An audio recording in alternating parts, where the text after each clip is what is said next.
On this short tutorial, I'm gonna show you how to fix Instagram I'm not a robot problem easily and fast. First thing you wanna do, guys, is very simple. Just open the settings and then go to the wireless and networks.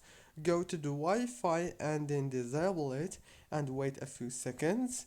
1, 2, 3 and enable it again. After that, you have to go back to the settings and open the apps manager like this and go to the apps, open the Instagram app informations page. On this page you will find all the app informations as you can see.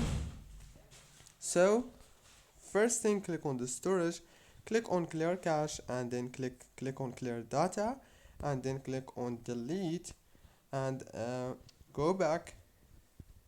Now you have to restart your phone, reopen Instagram and the problem must be solved. Don't forget to like, subscribe.